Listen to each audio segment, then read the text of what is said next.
Alors, salut à toutes et à tous. Aujourd'hui, on est à l'hôpital Sainte-Marguerite, qui est un des plus vieux hôpitaux de Marseille, qui est dans les quartiers sud de Marseille. Et je suis avec Guillaume Algrin et Marie-Clémence Baccarelli. Est-ce que vous pouvez vous présenter rapidement? Oui, donc moi je suis Guillaume Algrin, je suis infirmier de profession depuis 20 ans et je suis le secrétaire général du syndicat CGT Hôpitaux Sud depuis quelques années maintenant, au départ de mon prédécesseur.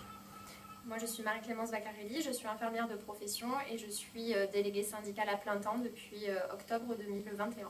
Alors du coup, l'hôpital Sainte-Marguerite, avant, c'était un hôpital de pleine compétence. Il y avait des urgences, des réanimations. Est-ce que vous pouvez nous expliquer rapidement ce qui s'est passé les dernières années? Ouais, en fait, depuis 30 ans, on subit une politique d'austérité envers les hôpitaux. Et les hôpitaux sud sont le réel symbole de toutes ces politiques anti-service public, avec en plus une spécificité à Marseille de clientélisme, d'affairisme, qui a aggravé la situation des hôpitaux sud. Donc aujourd'hui, en 2010, on a fermé les urgences, la réa, la moitié des plateaux techniques est partie, malgré une grosse lutte. Le résultat est là, on a un hôpital qui est vidé de la moitié de sa substance, avec des établissements privés à l'intérieur. Et il n'y a pas la volonté de changer les choses, au contraire.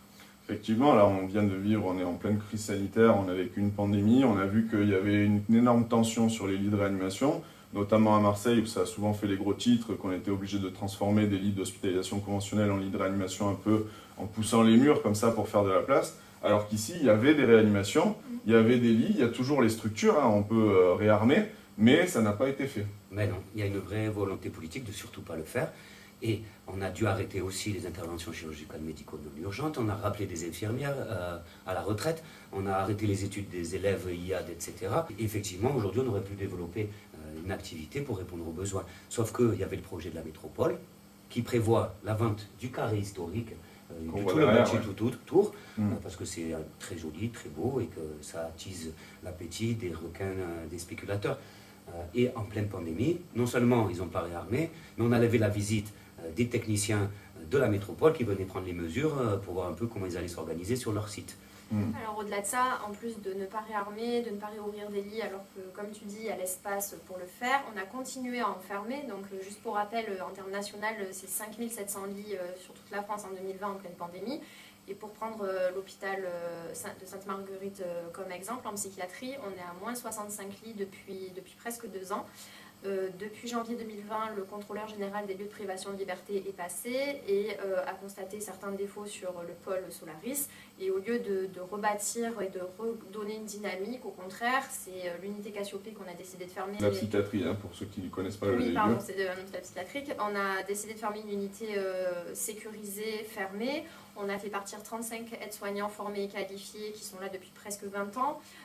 On ferme encore une fois des lits, alors que même la violence explose, que les agents se retrouvent en accident de travail et qu'on a de plus en plus de difficultés à prendre en charge certains patients, et d'autant plus depuis la pandémie parce que les risques psychosociaux explosent.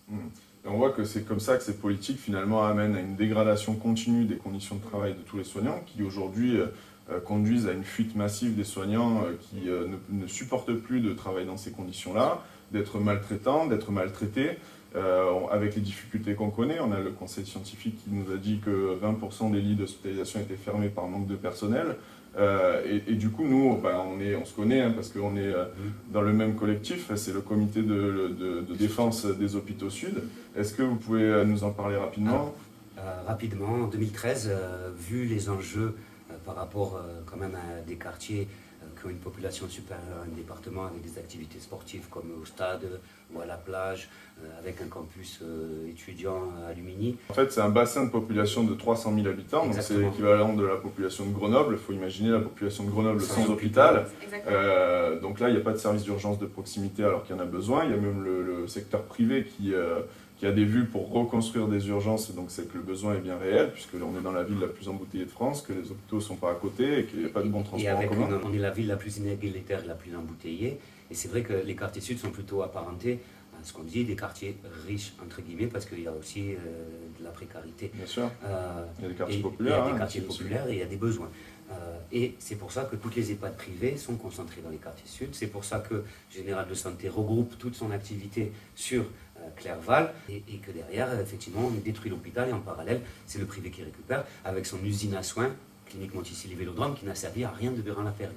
Alors nous, le comité, on a quand même des propositions, une contre-proposition, donc pouvez-vous nous donner les points? Alors déjà, c'est grâce au comité de soutien que le projet de métropole aujourd'hui est suspendu et qu'il y a encore de l'activité dans les hôpitaux sud.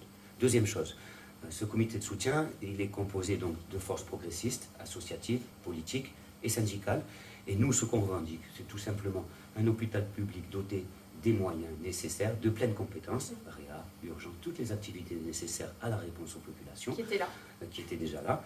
Mais en plus, un EHPAD public qui travaillerait en lien avec l'hôpital, un centre de santé pour répondre aux besoins de ville, sachant que c'est secteur 1, avec des médecins salariés, avec une qualité de vie pour eux, et où on peut faire intervenir différents intervenants sur la prévention, etc. Et on peut aussi développer une maison d'accueil spécialisée pour adultes handicapés, du soin palliatif. On a plein de projets, sachant qu'il y a plein de places ici, et qu'il y a plein de locaux vides et plein de besoins. Donc nous, le comité de soutien, on a l'intention de ne pas s'arrêter là. On va continuer, amplifier. Et notre objectif, c'est une table ronde avec tous les intervenants et tous les acteurs du dossier sur ce sujet-là. Et on essaye d'associer les usagers et les agents ensemble à travers ce comité qui fonctionne. C'est un peu ça en fait l'Union populaire, donc la lutte continue, on se bat, on s'accroche malgré les promesses et les suspensions pour l'instant des projets qu'on combat. On ne s'arrêtera pas là parce qu'aujourd'hui on a besoin d'un hôpital fort, je pense qu'on est d'accord là-dessus. On est tous d'accord et on est ravis de ce comité de soutien et c'est vrai que c'est un plaisir d'avoir toutes ces forces ensemble, unies. Et c'est vrai, tu as raison, on a réussi à faire un petit front populaire des quartiers sud quelque part. Et il faut que ça continue, et c'est ça sa force, et c'est grâce à ça qu'on y arrive aujourd'hui.